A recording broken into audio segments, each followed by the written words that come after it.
Independence Day is really a day that is very, very dear to us, and this is being celebrated with lots of pomp and show.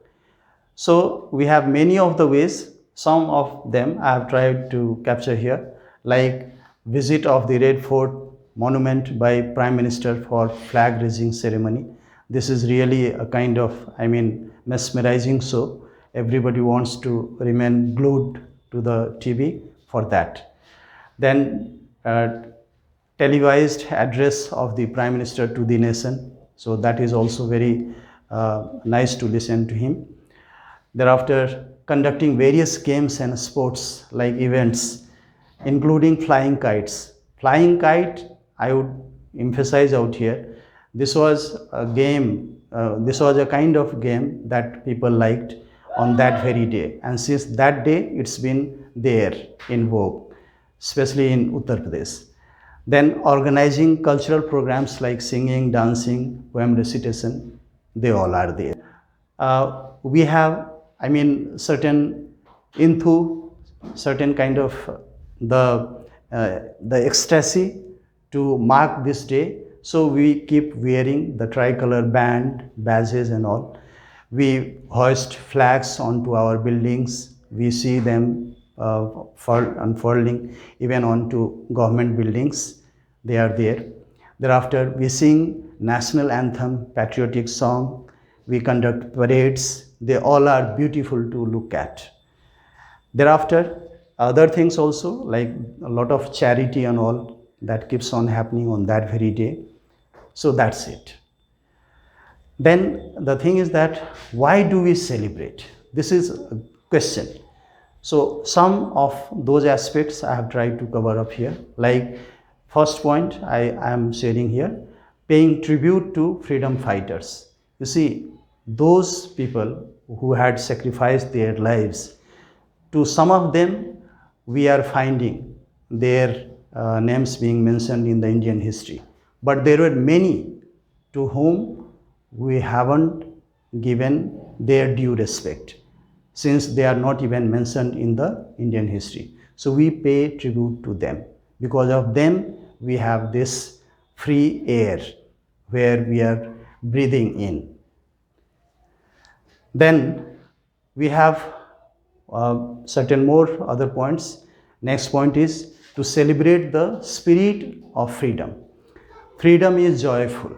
As you can see here, from the case when birds are flying out, they are finding the pleasure of breathing in free air. So we feel that spirit on that very day.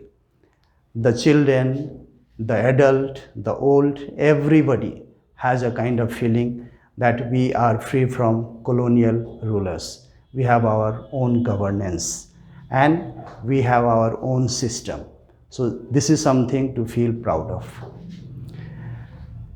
Thereafter, see, on that very day, the weather is different. In the morning, when we find children marching into the streets, doing some sloganeering, when we find people just running for tricolor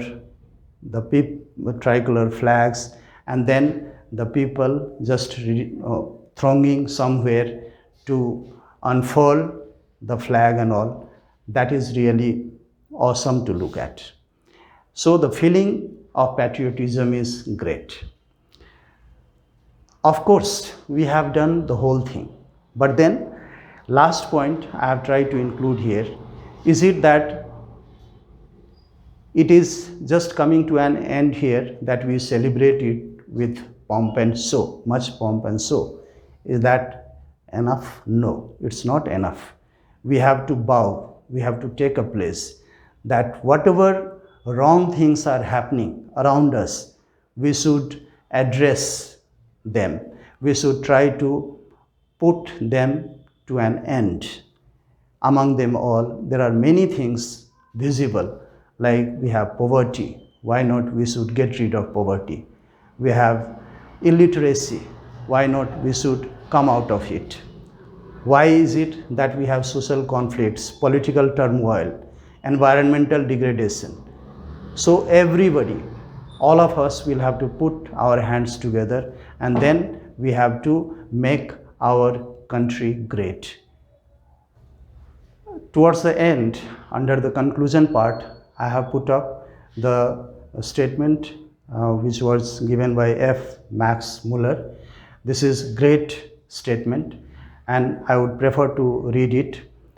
If I were to look over the whole world to find out the country most richly endowed with all the wealth, power and beauty that nature can bestow, in some parts a very paradise on earth, I should point to India.